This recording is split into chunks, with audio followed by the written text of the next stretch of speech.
declara abierta esta sesión solemne de la Academia Puertorriqueña de Jurisprudencia y Legislación.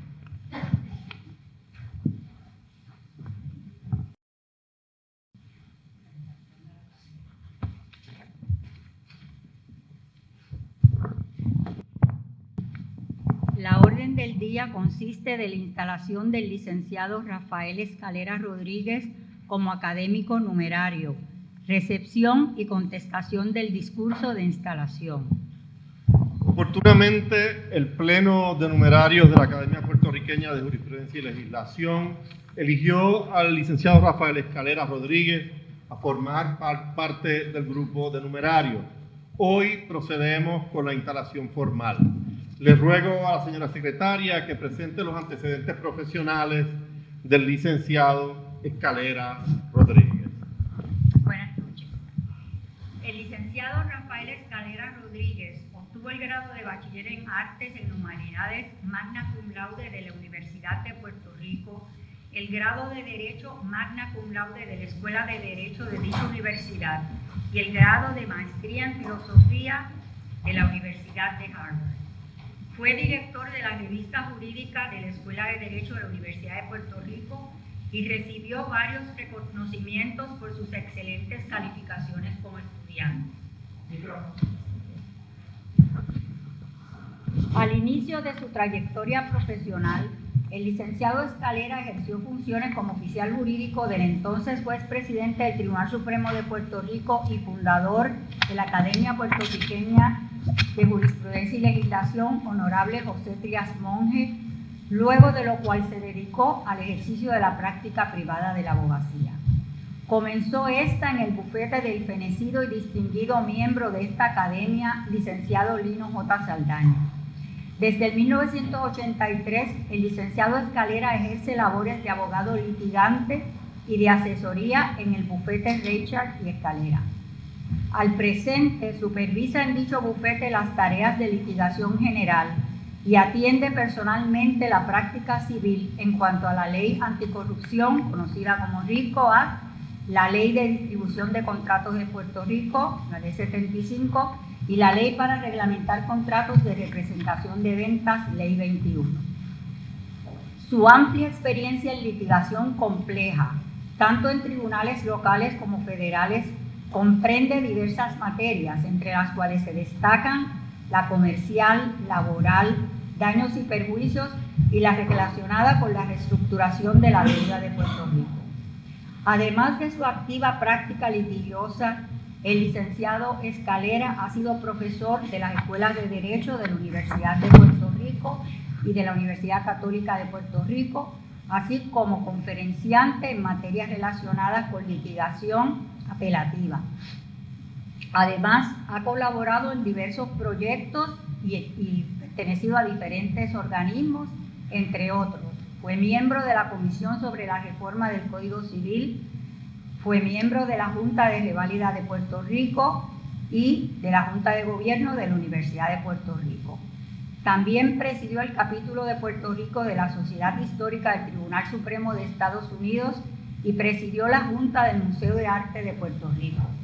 Es instructor aprobado por nuestro Tribunal Supremo del Programa de Educación Legal Continua en las materias de distribución, representación de ventas y franquicias. Su elegante estilo litigioso y su conocimiento del derecho le han merecido reconocimientos y reiterados elogios en evaluaciones del Chambers Global sobre litigantes de América Latina como uno de los mejores litigantes. Licenciado Escalera, bienvenido a la Academia Puertorriqueña de Jurisprudencia y Legislación. Ruego a los presentes ponerse de pie para proceder con la investidura del licenciado Escalera.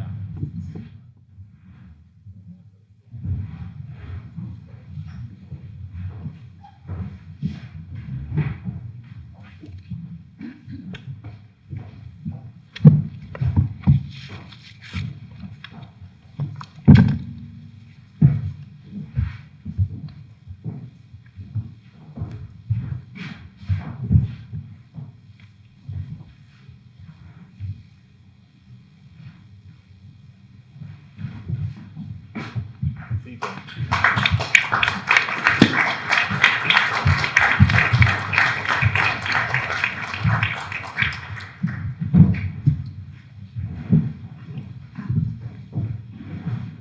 Tiene la palabra el licenciado Rafael Escalera Rodríguez. Buenas noches a todos. Buenas noches, señor presidente, miembros de la academia, invitados y amigos todos. Comienzo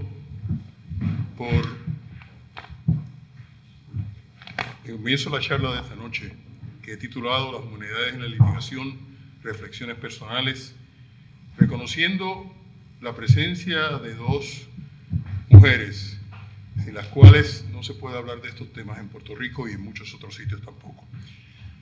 Son personas a quienes este país le debe muchísimo y me honran al haber aceptado la invitación de estar con nosotros. Me refiero a las doctoras Mercedes y Luce López Baralt, para quienes pido un fuerte aplauso.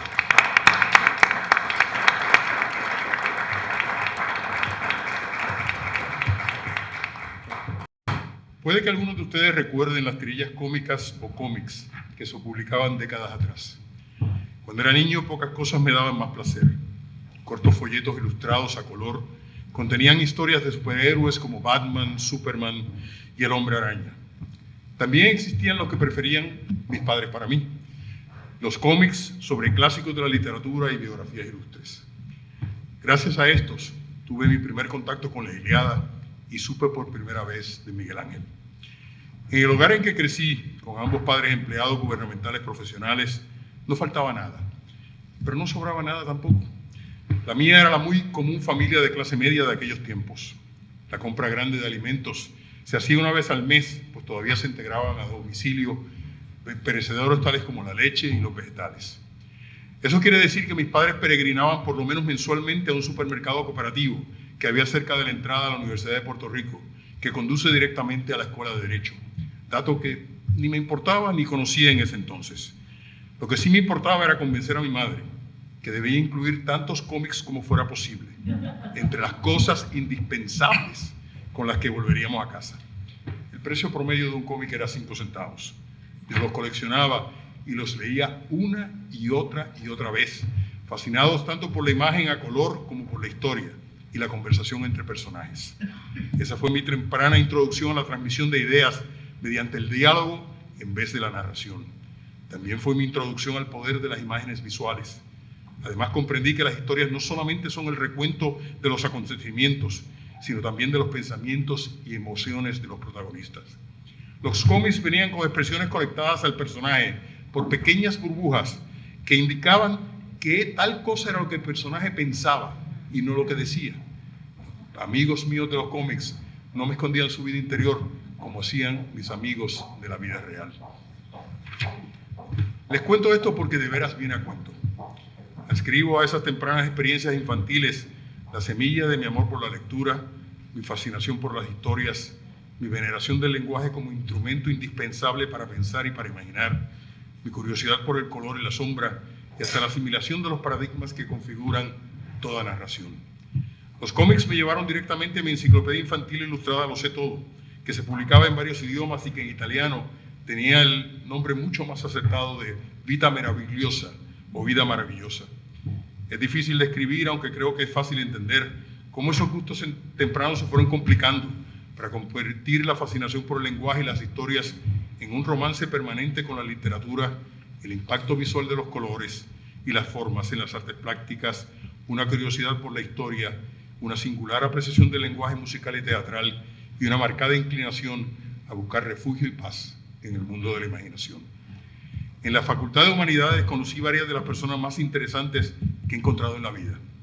Allí estaban accesibles a cualquiera: Victoria Espinosa, Dean Zayas, Mercedes López Baralt, Hilda Navarra, Esteban Tolinchi, Carla y Roberto Torretti, Mirna Casas, Aida Caro, Ana Seín, Ana Lidia Vega y muchos otros. Llevaré hasta la muerte en la boca el sabor dulcísimo de esos años y de la intensa actividad teatral a la que me dediqué durante los mismos bajo la generosa tutela de Dean, Victoria y Mirna. Precisamente en este auditorio, hace 50 años, trabajé como actor en Rinocerontes de Ionesco bajo la dirección de Victoria Espinosa. Pero hay más. era imposible hablar con las personas que he mencionado y otros que estaban allí, sin ser conscientes claramente del valor del pensamiento riguroso. Uso la voz claro, con toda intención. No se trata de pensamiento estructurado pero ilimitante, más bien de pensamiento inductivo o deductivo que es a la vez intuitivo, que es como piensan los verdaderos profesores, a mi juicio. Ni en mi casa y mucho menos en los círculos en que aquellos años me movía, había nadie que dijera, por lo menos no abiertamente, que una sensibilidad humanística y mucho menos un entendimiento humanista eran cosas inútiles. Después de todo, pocas personas con alguna educación negarían que las humanidades son un componente esencial de nuestra vida en sociedad. Nos ayudan a manejar efectivamente nuestro vernáculo y otros idiomas, fomentan la introspección y la exploración profunda de la naturaleza humana, alientan el manejo de conceptos abstractos y el pensamiento ordenado. Nos entrenan a razonar y a encontrar fallas lógicas en nuestro discurrir y agudizan y estimulan nuestros sentidos y hacen más asimilables diferencias, experiencias de carácter estético. Nos asisten en el esfuerzo de entender nuestra realidad presente, analizando el pasado y, en fin, ayudan a toda comunidad a formar mejores ciudadanos fomentando la empatía y la cohesión social. No en balde dijo André Malraux que el arte c'est le plus court chemin d'un homme à l'autre. El arte es el camino más corto de un hombre al otro. Esas contribuciones de las humanidades son, a mi juicio, innegables. Lo que sí me parece legítimamente debatible es si en efecto las humanidades tienen una dimensión práctica y material en la vida cotidiana de cada individuo. Como me dijo un hermano de mi padre cuando empezó a sentir que mi interés por el derecho, que manifesté a edad bastante temprana, parecía ceder ante mis inclinaciones que él llamaba pajareras. ¿De qué vas a vivir si te dedicas a las humanidades? Detrás de esa pregunta que me hicieron otros, hay muy buena fe. En una sociedad de mercado como la nuestra, las humanidades no parecen ofrecernos muchas destrezas que podamos vender fácilmente por una compensación comparable a la que asociamos con otras disciplinas. Espero con estas reflexiones demostrar que mi tío, ya fallecido, se preocupó en vano. Como litigante por más de 45 años, me he ganado la vida tanto con mi inclinación y entrenamiento humanista como con mi licencia para practicar la abogacía. Antes de continuar, debo hacer algunas advertencias. Estas reflexiones personales sobre mi carrera como litigante no sugieren que la formulación humanista solo beneficia la litigación o incluso la práctica del derecho en general. Estoy seguro que mi experiencia se refleja en muchas otras ocupaciones. A modo de ejemplo, el médico y filósofo renacentista Paracelsus dijo que la medicina era tanto una ciencia como un arte, porque no se trata de cataplasmas y píldoras, sino de los procesos de la vida que tienen que ser entendidos antes de poder ser guiados. Si reemplazamos la frase cataplasmas y píldoras por la frase leyes y cortes, la cita es perfectamente aplicable a la litigación. Después de todo, la sensibilidad humanista es como una segunda piel, impacta todo lo que tocamos en el plano personal y profesional. No dejo de sonreír cuando pienso que varios compañeros de estudios universitarios de mi hijo fueron empleados para el desarrollo de nuevas oportunidades de negocio en Google y otras compañías de tecnología inmediatamente después de salir de colegio. Entre ellos hay un lingüista, un artista y un antropólogo. Mi hijo, un políglota cuya preparación académica es en historia, trabaja en Nueva York en una compañía francesa que ofrece asesoría comercial y gerencial a corporaciones europeas que van a establecerse en Estados Unidos. El tema de esa compañía, el lema de esa compañía es Humans Matter. Mis palabras no son tampoco excluyentes. No pretendo decir que no puede litigarse sin una formación o por lo menos una sensibilidad humanista. Me conformo con pensar, a base de mi experiencia personal, que hay una dimensión de ese trabajo que solo se alcanza a través de las humanidades. Cuando hablo de humanidades me refiero en general a aquellas disciplinas que se ocupan del ser humano y de su cultura, utilizando herramientas de análisis crítico derivadas de una profunda apreciación de valores compartidos y de la particularísima capacidad de nuestro espíritu de concebir nuestra realidad y expresarla a los demás. Hablo de lo que en la educación universitaria estadounidense se llama liberal arts. Su concepción moderna tiene, como sabemos, raíces en el pensamiento griego sofista y en Cicerón. El término humanitas, que literalmente significa naturaleza humana, tuvo su transformación más importante durante el Renacimiento. Para fines de lo que quiero compartir con ustedes, poco importa cuál de las 4 fundamentales teorías de las humanidades explica para cada uno de nosotros lo que realmente son. Todas y cada una de ellas nos van a llevar al mismo sitio. Dirijamos pues nuestra atención a la litigación.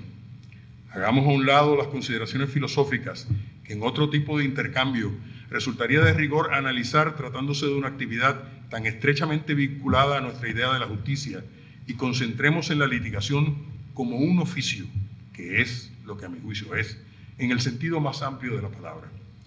Me permito recordar que Louis Nisser, un famosísimo abogado litigante ya fallecido, dijo que un obrero trabaja con las manos, un artesano con las manos y la mente, y un artista con las manos, la mente y el corazón. De cualquiera de las formas que nos acerquemos a la litigación, este es un ejercicio de comunicación cuyo único propósito es la persuasión. El lenguaje es nuestra herramienta cotidiana de comunicación. Mediante el lenguaje no solo comunicamos nuestra idea de la realidad a otros, sino que la construimos. Lo hacemos efectivamente en la medida en que manejamos ese lenguaje de forma precisa, técnicamente correcta y, ¿por qué no?, también evocadora y elegante. Nuestro manejo adecuado del lenguaje nos permite ser algo que es fundamental en la comunicación legal. Adaptamos la expresión de nuestras ideas a la realidad cultural y social de nuestra audiencia. Después de todo, en el litigio, de esa audiencia dependemos. Esa adaptación es efectiva solamente en la medida en que hayamos adquirido la capacidad empática de entender las lágrimas y la risa, las angustias, penurias, ansiedades y alegrías de los que nos escuchan. Ciertamente, para eso hay que vivir, pero también hay que leer. No hay emoción humana que no haya sido explorada por la literatura. No hay defecto, virtud, vicio o cualidad que no sea parte de alguna historia.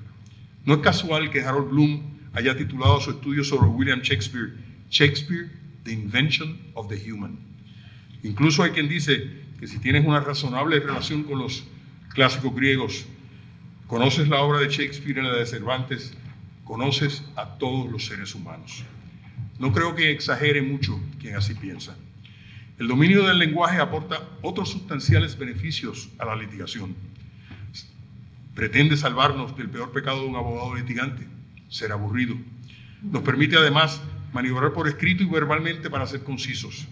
Ya intimé que la primera regla de la comunicación es conocer a tu audiencia, pero la segunda, no menos importante, es captar y mantener su atención. Hablaré de los mecanismos para hacer eso un poco más adelante, pero no puedo resistir la tentación de estimular vuestro apetito con un ejemplo. Muchos años después, frente al pelotón de fusilamiento, el coronel Aureliano Buendía había de recordar aquella tarde remota en que su padre lo llevó a conocer el hielo. Esa, como saben, no es mi oración.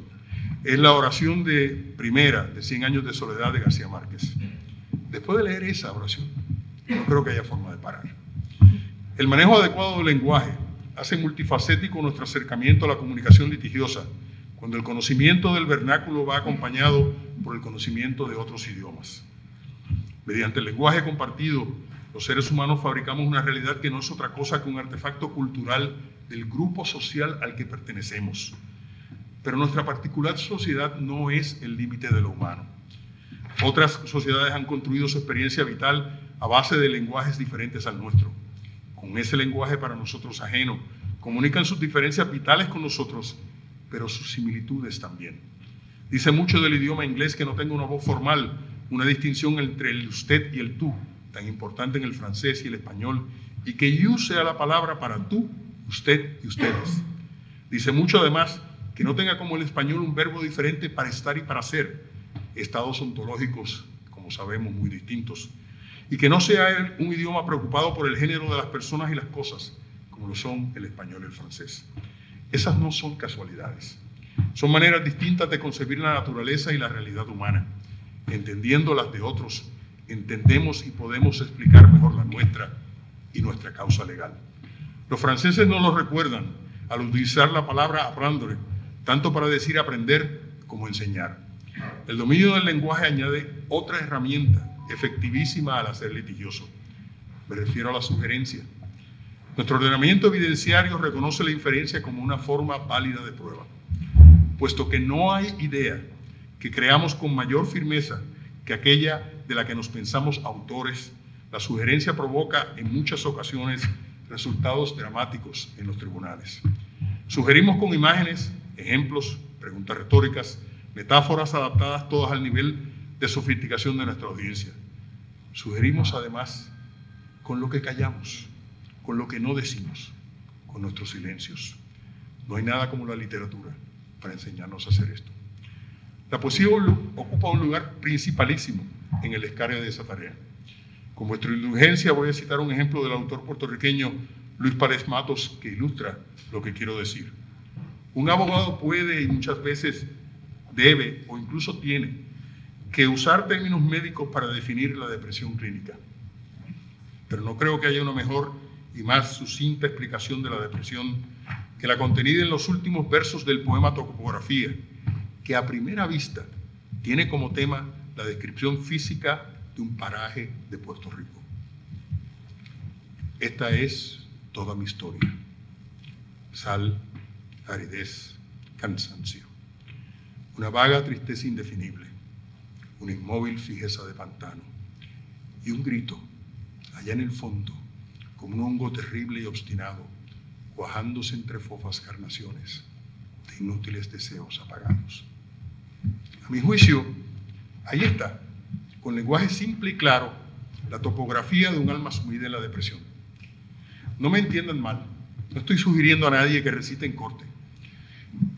Lo he visto hacer, pero en la mayoría de los casos es una malísima idea. Lo que estoy sugiriendo es que la literatura es una rica mina de la cual extraer ideas y formas de expresión que hagan el discurrir litigioso más poderoso, evocador e impactante. En una palabra, persuasivo. En el esfuerzo por escarbar en la literatura hay una idea que yo creo que es necesario descartar. No es cierto que haya una frontera sólida entre la ficción y la realidad. Esa frontera es sumamente porosa. No son pocos los símbolos y eslogan originados en la ficción que llegan a condicionar de manera determinante nuestras actuaciones en la vida diaria. La arena política está llena de ejemplos de eso. Quizás a eso se debe el pobre estado de nuestro debate público. Nuestra cultura popular también contiene valiosos paradigmas de lo anterior. Las canciones de Bad Bunny, Calle 13, Ozuna y muchos otros se traducen en patrones de comportamiento social en muchas áreas, tales como las relaciones de pareja, la otredad, la actitud hacia los bienes materiales y otras muchas conductas. La relación entre ficción y realidad es simbiótica. Pienso que Bad Bunny ha tenido un éxito avasallador porque entiende o al menos intuye claramente esto, para bien o para mal. Al ser asiduos dirigentes y diligentes consumidores de ficción, podemos usar esta efectivamente como bloque de construcción de nuestra estrategia de litigio. A fin de cuentas, ampliamos con esta el entendimiento con nuestra audiencia y los mecanismos racionales y emotivos con los que busca ordenar su vida cotidiana. Nos hace más sensitivos y perspicaces a los prejuicios e inclinaciones que solamente entendiéndolos, como decía Paracelsus, podemos manejar efectivamente. Es una manera excelente de acercarnos a mundos y perspectivas diferentes a las nuestras. El contacto con la literatura encierra, a mi juicio, lecciones adicionales. Todo litigio no es otra cosa que el replanteamiento de una historia. Un litigio no es otra cosa que un cuento. Es en esencia una historia que no es diferente a las millones de historias que nos hemos contado los seres humanos a través de los siglos. Ya no tenemos historias nuevas. Todas están contadas. No hay litigio que no sea una historia ya contada. Todas esas historias tratan sobre personas y todas son un intento de fabricar una realidad y entender nuestro lugar en el mundo. Desde tiempos ancestrales, nuestras historias reales y mitológicas, si es que hay alguna diferencia, tienen héroes y tienen villanos. El trabajo del abogado litigante es ofrecer al jugador de hecho no solo las razones para concluir que es buena nuestra causa y bueno nuestro cliente, sino que hay alguien o algo más que no lo es. Es parte de la experiencia humana durante siglos querer salvar con una mano y castigar con la otra. Quien juzga los hechos debe ser colocado en esa misma posición. Nunca he practicado el derecho criminal, pero creo que los abogados criminalistas son los mejores preparados para entender lo que acabo de decir. Al igual que pasa con los textos literarios, La narración cronológica no es la única y muchas veces tampoco es la más efectiva forma de contar la historia de cada pleito. Ciertamente ese es el caso en muchos escritos de los que presentamos ante los tribunales. A los numerarios presentes que son o han sido jueces, me gustaría preguntarles cuántas páginas están dispuestos a leer de un escrito antes de encontrar las oraciones que le dicen qué es lo que se está pidiendo, por qué el peticionario tiene razón y por qué es importante que se atienda este asunto en ese momento. No puedo contestar esa pregunta porque nunca he sido juez, pero siempre opero bajo la premisa de que ningún juez tiene tanto interés en mi caso como yo y que con su carga de trabajo el número de páginas que está dispuesto a leer para encontrar las respuestas de esas interrogantes es bastante limitado. Por eso acostumbro contestar esas preguntas lo antes posible, en el primer o segundo párrafo de mis escritos, si es de alguna forma posible. El resto del cuento, porque de eso es que estamos hablando, puede esperar y puede, como la buena literatura, empezar in medias res. Estos hechos encadenados decisivos para la narración litigiosa no son los que ocurrieron. Son los hechos que el jugador eventualmente va a encontrar probados y, creyendo que ocurrieron, declara probados para así convertirlos en la realidad legal. Como dijo el juez Cardoso, in a very real sense, a defendant starts his life afresh when he stands before a jury. La vida que entonces comienza no es la vida vivida antes, es la vida relatada ahora, en corte. Para esto voy a usar unas palabras nuevamente de García Márquez. En su autobiografía Vivir para contarla, García Márquez dice: la vida no es la que uno vivió, sino la que uno recuerda y cómo la recuerda para contarla. Ese relato en corte depende de hechos seleccionados, no falseados, seleccionados, del orden otorgado a los mismos, de la causalidad atribuida y de la importancia subrayada o disminuida por el narrador de cada hecho. Estas decisiones narrativas son en un sentido retrospectivas, pues se gobiernan por la conclusión que no es otro que el resultado decisorio judicial al que queremos llegar. En otras palabras, el resultado judicial perseguido gobierna el relato litigioso resultante. Por supuesto, sería un error concluir que el lenguaje es nuestra única forma de relatar nuestra historia litigiosa. Cualquier buen abogado de corte sabe que el mensajero es también el mensaje. Por esa razón, el mensajero tiene que lograr acoplamiento visual y conductual con su audiencia. Su voz, su gesticulación, su comportamiento en corte, tanto en sala como en los pasillos, es parte importante del mensaje y debe ser consistente con este. Me detengo unos instantes en el elemento de estos que he mencionado menos apreciado. La voz es el único instrumento musical creado por la naturaleza. La voz, bien usada, permite comunicar seguridad, indignación, empatía y muchas otras cosas que, como veremos, son parte integral del proceso decisional.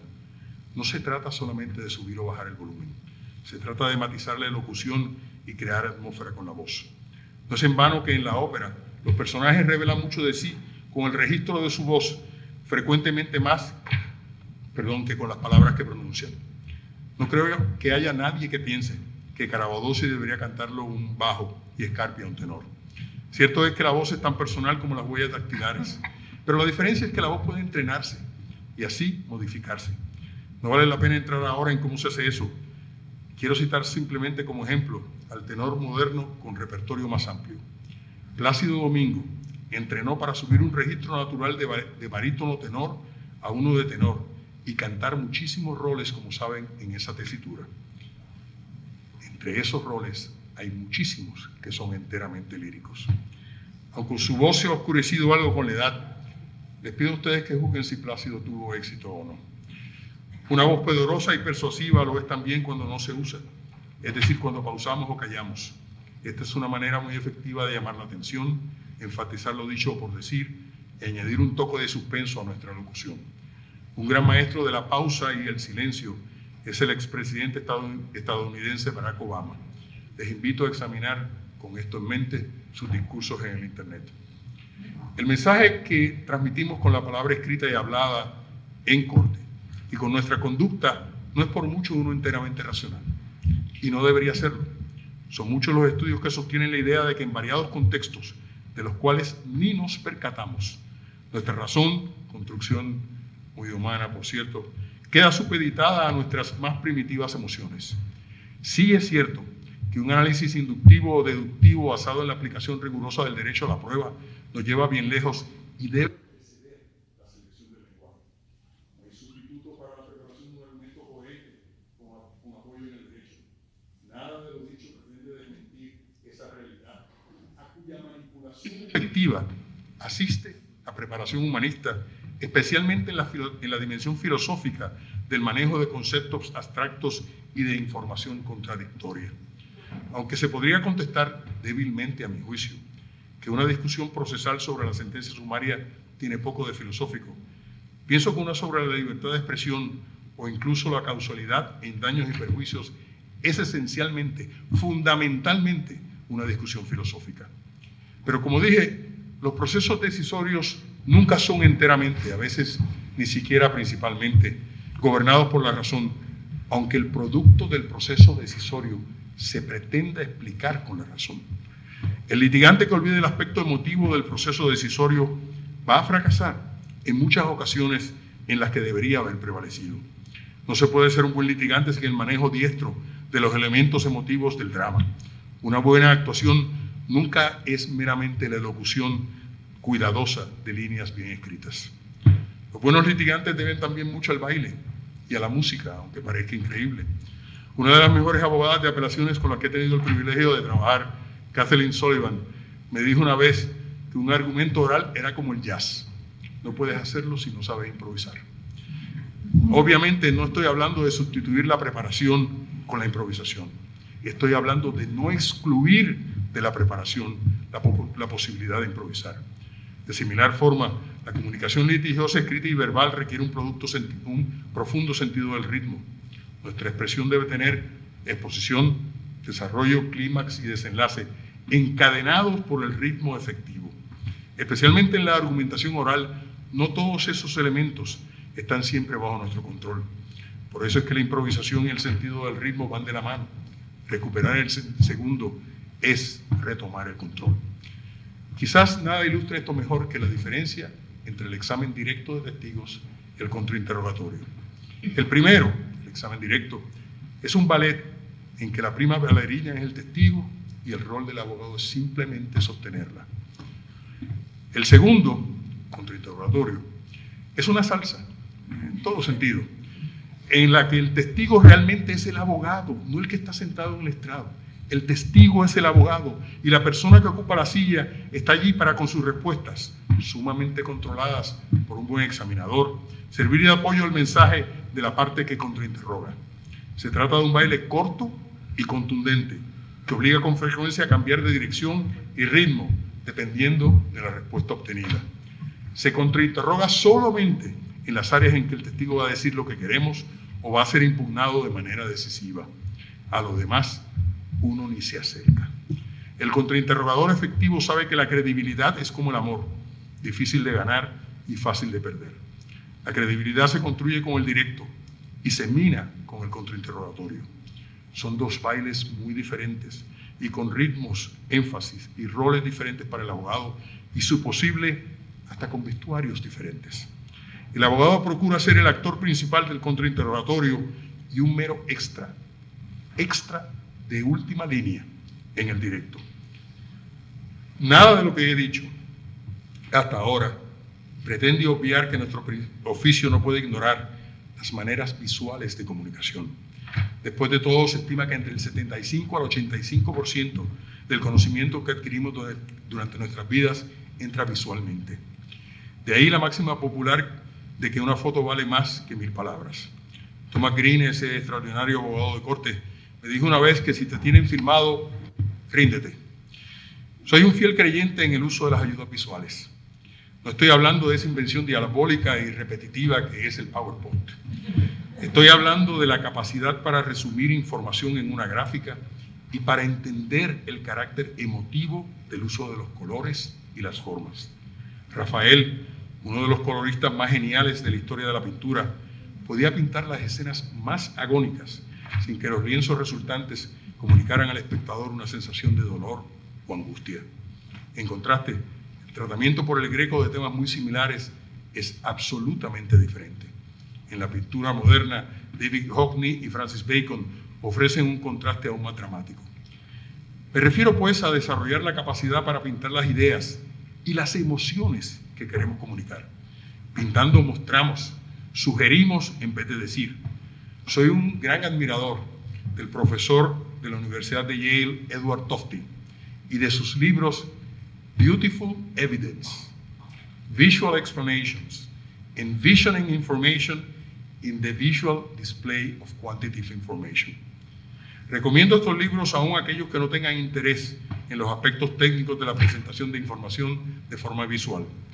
Tufte prueba sin lugar a dudas que la presentación de evidencia es más persuasiva al ser estéticamente placentera, y lo hace en libros sencillamente hermosos.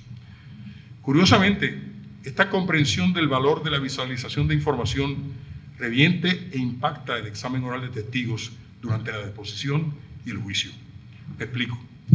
A Giotto atribuyen algunos la invención de la perspectiva en la pintura, creando así el basamento de las artes plásticas europeas por siglos.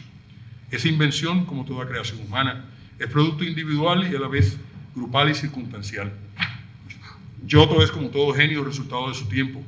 Su invención permite crear la ilusión de que, a pesar de que miramos una tela, una pared o un tablón plano, lo que vemos es lo que hubiéramos visto si hubiéramos estado pasando esa experiencia en la vida real. Crear esa ilusión requiere implantación de reglas rigurosas y gran virtuosidad. Esa ilusión es exitosa en la medida en que la pintura nos convence de que lo que vemos es observado por alguien en particular, en una localización en particular y en un tiempo en particular en que la acción se detuvo. La perspectiva, en otras palabras, se ocupa del individuo. Los casos judiciales también. Lo cierto es que entender esto nos ayuda a comprender lo que sucede cuando el interrogatorio pretende rescatar la memoria de un testigo. La experiencia de recordar es intensamente humana. Pero ¿cuál es la relación entre lo que ocurrió y lo que recordamos? ¿Cuál es la relación entre lo que ocurrió y lo que recordamos en un ambiente tan artificial como un tribunal? Piensen en algún recuerdo de sus propias vidas. Aunque no ocurre todo el tiempo, en una gran parte de ellos recordamos un suceso en tercera persona, es decir, a través de los ojos de alguien que nos está viendo como actores del hecho observado. Ese observador, que nuestra mente inventa, ve detalles que nos era imposible percibir en la situación en la que estábamos. De la misma forma, crea conexiones entre eventos y personas que en realidad no estaban ahí o no lo estaban de la misma forma. Para usar términos literarios, la vida se vive por conducto de un narrador en primera persona, pero se recuerda en muchas ocasiones como el relato de un narrador omnisciente. El primero hace más fácil evocar nuestras emociones del momento, y el segundo nos pone más fácilmente en mentalidad contemplativa. Las dos formas son útiles en un tribunal, pero hay que saber escoger. Si la memoria es materia prima de la existencia, la perspectiva es la herramienta con la que moldeamos, manejamos y contamos esa memoria. Particularmente en casos en que la controversia es esencialmente factual, este entendimiento es importante a la estructura narrativa del directo y, más importante aún, a la labor demoledora del contrainterrogatorio. Las cosas y los casos no lucen igual si cambiamos el punto de vista. Cambiar de perspectiva es cambiar la historia. De eso trata el cubismo de Picasso y Braque, quienes rompieron radicalmente con la idea de siglos de que no se podía pintar sin perspectiva, planteando que la pintura, como el recuerdo y el sueño, permite diversos puntos de vista a la vez. Por supuesto, hay excepciones. Si nos movemos de un lado para otro, ante el muy realista cuadro de Juan de Pareja que pintó Diego Velázquez, notaremos cómo los ojos del cuadro nos siguen de un lugar a otro. Claramente se trata de una ilusión creada por uno de los pintores más geniales de todos los tiempos, o tal vez sea un engaño de nuestra propia percepción. El punto es que las dificultades de perspectiva y percepción no desaparecen cuando alguien se convierte en testigo. Esa es una de las experiencias más extrañas que podemos tener. Por el contrario, esas limitaciones se agudizan y hay que saber integrarlas a nuestra estructura narrativa litigiosa. Después de todo, el impulso narrativo es parte importantísima de la naturaleza humana y es imposible psicológicamente separarla de esta. El poeta Tadeusz Roosevelt dijo que el propósito de la vida era perpetuar la vida. Bueno, si eso es así, entonces eso es lo que hacemos al contarla. La regla 602 de evidencia requiere que los testigos tengan conocimiento personal sobre lo declarado. Si se presenta una objeción, el proponente tiene que sentar las bases. El éxito de ese esfuerzo depende muchas veces de la perspectiva narrativa, es decir, del punto de vista desde el que se presentan los hechos por el abogado proponente. Este tema de perspectiva y percepción me lleva a comentar el último asunto que quiero comentar con ustedes de la estrategia litigiosa. Todo litigante cuyo caso llega a juicio se enfrenta a la interrogante de qué puntos del caso del ponente debe atacar en contrainterrogatorio, cuáles con la presentación afirmativa de prueba y cuáles con ambos. Esa decisión depende de un montón de factores y varía de caso a caso. Pero hay un acercamiento general a ese problema que me gustaría ilustrar. Cuando un director de cine emplaza la cámara en un sitio en particular y decide el lente que va a usar para un encuadre en particular, está decidiendo lo que vamos a ver. Pero está haciendo algo más. Está decidiendo lo que no vamos a ver. La edición perfecciona ese proceso. Pero también es exactamente eso lo que hace mi oponente al presentar su caso. Exhibe su película con su estructura narrativa y su lenguaje. El contrainterrogatorio es un emplazamiento diferente de la cámara, que usando lentes diferentes pretende mostrar lo que no veíamos y desmerecer la escena que nuestro oponente mostró. Sí es cierto que he ganado y otros han ganado casos con solo el contrainterrogatorio. Pero en la mayoría de las situaciones el mismo es insuficiente para ganar, porque el contrainterrogatorio trabaja sobre la película, la narrativa de mi oponente. Necesitamos muchas veces mostrar nuestra propia película, es decir, nuestra prueba afirmativa, nuestra forma y lenguaje de narrar. Ya sabemos que no se trata de falsear hechos. Si usted entrega el mismo guión, digamos, a Coppola y a Scorsese, terminará con dos películas totalmente diferentes, tan diferentes como debe ser la presentación de mi prueba afirmativa de la de mi oponente. He dejado fuera de este mensaje cosas que considero importantes, tales como la conciencia de la otredad en las negociaciones de transacción, los aspectos filosóficos de la conducta ética en la litigación, más allá de lo que dicen los cánones, y los problemas especiales que presenta la comunicación del jurado. Esas quedan para otra ocasión. Ya he abusado en extremo de vuestra paciencia y debo terminar. Lo hago añadiendo una nota de cautela. Las ideas de las que he hablado deben ajustarse por cada litigante a su propia personalidad. Segundo, las mismas no operan de manera uniforme, de caso a caso y ante diferentes audiencias. Hay que adaptar, hay que improvisar. Por otro lado, hay audiencias que por ignorancia u otros factores van a llamar mucho de esto pura retórica. Conozcamos pues nuestra audiencia, sus limitaciones y potencialidades. Por ahí, si recuerdan, empecé. Cuarto, estas herramientas se tornan ineficaces si se usan con pedantería o con descendencia, no importa cuál sea la audiencia. Finalmente, hay que usar estas herramientas con sutileza. Un buen mago lo es solamente porque no deja ver el truco. La litigación es un ejercicio en comunicación, como ya he dicho, pero es también, y quizás igualmente importante, un rito social con el que pretendemos sustituir la violencia como método de resolución de conflictos. La mitología nos enseña que los ritos gobiernan todas las conductas en todas las eventualidades, de la más banal a la más trascendental. Como decía el Principito, los ritos son importantes. Pienso que por eso estamos aquí vestidos como estamos vestidos. De ahí que las humanidades resulten esenciales a los ritos y por tanto a la litigación, porque transmiten una sabiduría de siglos casi imposible de obtener de otra forma. Comportamientos, ideas y normas interculturalmente comunes que descubrimos con las humanidades sugieren patrones fundamentales en nuestras vidas individuales y comunitarias que de otra manera resultarían desapercibidos. Esta sensibilidad otorga otra dimensión a ese rito que llamamos litigación. Por otro lado, sin las humanidades se hace mucho más difícil entender las dinámicas que configuran todos los productos culturales, desde el lenguaje hasta la interacción social más básica. Textos religiosos, históricos, filosóficos, leyendas, cuentos de hadas, canciones infantiles, proverbios y transformaciones de estos, como el teatro, la ópera, el cine, la novela y la música, están entretejidos con, o quizás son, nuestras existencias y por ende son vitales a la manera en que organizamos nuestras comunidades y resolvemos a través del derecho sus conflictos. El oficio de la litigación como elemento esencial de la labor de impartir justicia invita a una comprensión cabal de estos principios y a procurar dominio de las herramientas que a veces de manera obvia y otras sugeridas ofrecen. Por lo menos esa ha sido la idea que ha guiado 45 años de práctica de litigio por el que les habla.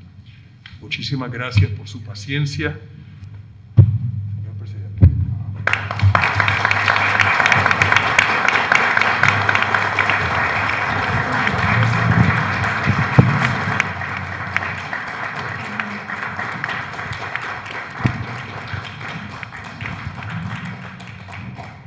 Tiene la palabra el numerario Antonio García Padilla.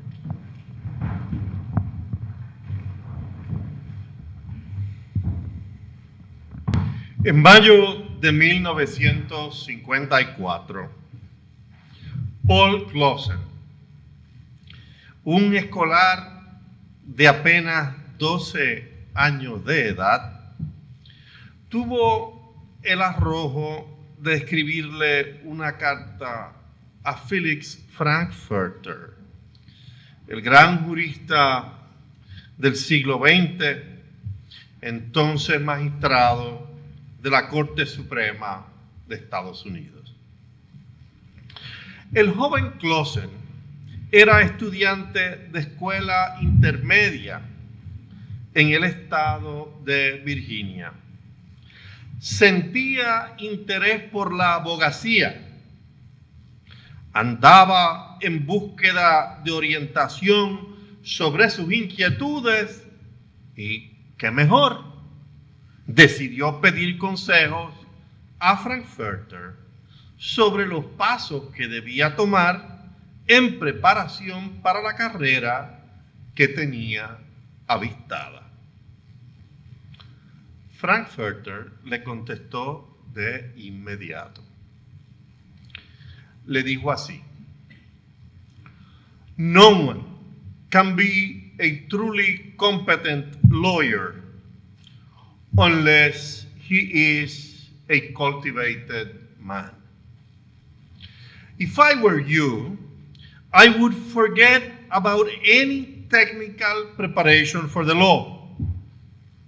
The best way to prepare for the law is to be a well-read person. Thus alone can one acquire the capacity to use the English language on paper and in speech, and with the habits of clear thinking which only a truly liberal education can provide. No less important for the lawyer," continuaba Frankfurter en su respuesta, "is the cultivation of the imaginative faculties by reading poetry, seeing great paintings, and listening to great music.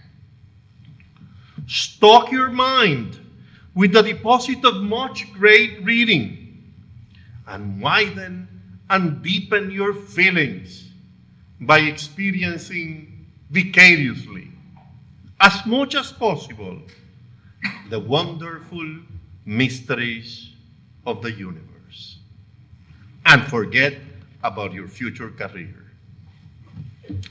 En el discurso que acabamos de escuchar, nuestro nuevo colega ilustra la sabiduría que aquel consejo de Frankfurter dio al joven estudiante Clausen hace 70 años. Escalera pormenoriza las muchas instancias que enfrenta el abogado litigante cuyo manejo óptimo descansa en su cultura humanística, en aquellas sensibilidades y exposiciones y capacidades imaginativas que Frankfurter sugería a Clausen cultivar. La disertación del nuevo numerario trenza dos hilos, uno íntimo, otro profesional. De una parte, el discurso nos lleva por el camino de la vida de su autor, la casa de sus padres, sus inquietudes artísticas provocadas por los cómics, los estímulos que se juntaron con sus sentimientos propios para producir la resultante de una vida cercana al teatro, atenta a la música, seguidora de la literatura. En segundo lugar, el autor reflexiona sobre su práctica de la abogacía y sobre cómo aquellas vocaciones estéticas que cultivó desde sus años formativos apalancaron su ejercicio como litigante. Resalta las muchas imbricaciones de su trabajo con las complejidades de la naturaleza humana, afanes, ambiciones, noblezas y mezquindades, pasiones, afectos y desafectos que tanto afloran en el litigio y que no se aprenden a conocer bien, propone, sino a través de la literatura y de las bellas artes. Subraya la utilidad forense del dominio de la palabra en todas sus formas, escrita, dicha o sugerida, con sus tonalidades y tesituras, sus ritmos, sus silencios y sus síncopas. Como puede verse, la propuesta de Frankfurter al joven Clausen es revalidada por el numerario nuevo en función de una profesión que ha desarrollado a lo largo de su vida. En el espacio de esta academia, los planteamientos del nuevo numerario dirigen a interrogantes imposibles de eludir. ¿Cómo atiende nuestro derecho las necesidades de la producción artística en todas sus formas? ¿En qué medida nuestro ordenamiento estimula al artista y protege su producción?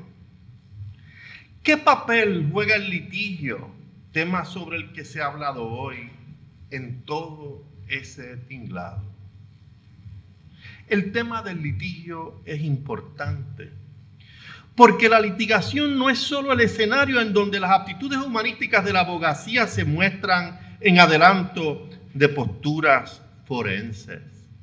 Es también, en sus mejores momentos, como surge del discurso que acabamos de oír, plataforma desde la cual los abogados coadyuvan en la gestación de normas afines a la creación humanística y a la protección del producto estético. Después de todo, a través de dos litigios ventilados ya hace medio siglo, fue que se revisó a fondo la protección que el derecho puertorriqueño le brinda a la creación artística. Vicente Reynal contra el Tribunal Superior llevó a nuestro Tribunal Supremo a resolver en 1974 que la protección de la propiedad intelectual sobre los trabajos escritos no se circunscribe en Puerto Rico a la provista por la legislación federal de Estados Unidos. Y 3 años más tarde, Víctor Osorio Ruiz contra el secretario de la Vivienda le permitió a nuestra Corte reconocer, por voz de su presidente, José Trías Monge, también presidente fundador de esta corporación, el derecho moral de los artistas a la protección de la integridad de sus obras, a modificarlas o a impedir su alteración y deformación. La creación plástica dejó de ser, con esa opinión, pieza de utilería en el dominio de quien tuviera la capacidad de comprarla. Uno de los grandes momentos de la jurisprudencia puertorriqueña del siglo XX. Pero aún nuestra jurisprudencia mejor no es capaz de generar la resultante social que sus líneas dibujan. Hace falta mucho más. No obstante la singular altura cívica que marcan en el derecho puertorriqueño hitos como Osorio Ruiz, no nos decidimos a mantener en debido orden la integridad de las obras de nuestros artistas. El panorama es en ocasión sobrecogedor. A pocos pasos del Museo de Puerto Rico se mutila cada día un poco más la magnífica obra mural Lamento Borincano de José Jorge Román, a la vista de todos, en medio de la avenida Valdoriotti. No lejos de ahí se oxidan las esculturas de Pablo Rubio, ubicadas en el Puente Dos Hermanos y en el Parque de Tercer Milenio. Y la lista es larga. Ahí están, heridas, obras que nos ayudarían a convocar a niños y jóvenes nuestros a la fecunda fascinación por los colores y las formas a las que se refiere el académico de nuevo ingreso. ¿Cómo fortalecer y expandir a Osorio Ruiz? ¿Cómo asegurar que nuestro arte pueda vencer la dejadez y el abandono? ¿Cómo apoderar aún más a los artistas en la protección de sus obras? ¿Cómo arrestar los antiintelectualismos que subordinan la creación estética? El discurso del nuevo académico es, en esencia, un llamado a acometer esa tarea. Un llamado a estimular más y mejores obras que provoquen a nuestras juventudes, como las que una vez encontró el numerario en revistas gráficas, en el teatro universitario, en la literatura, en la música. Con ello, no se trata solo de construir ocasiones de recreación, esparcimiento y sosiego para todos. Se trata también de construir una abogacía mejor, más capaz de concebir buenas transformaciones en el derecho, más hábil en la generación de soluciones nuevas, mejor equilibradas, para atender los difíciles problemas que enfrentamos, más cualificada para reimaginar las formas de relacionarnos, para redimensionar nuestros horizontes actuales en búsquedas de espacios nuevos, de mejor humanidad. Bienvenido el nuevo numerario, he dicho.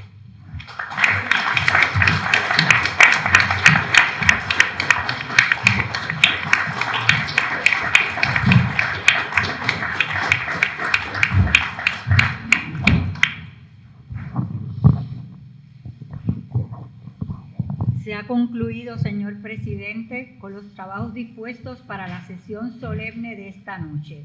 La Academia les invita a un vino de honor. Buenas noches. La Academia reconoce, antes de concluir, y agradece la presencia esta noche con nosotros de colegas de los directivos de la hermana Academia de la Lengua Española, directivos del grupo de los museos puertorriqueños, presidente del Colegio de Abogados de Puerto Rico, colegas y amigos del derecho y de la conversación en torno a él. Se recesan los trabajos, la Academia invita a un vino de honor.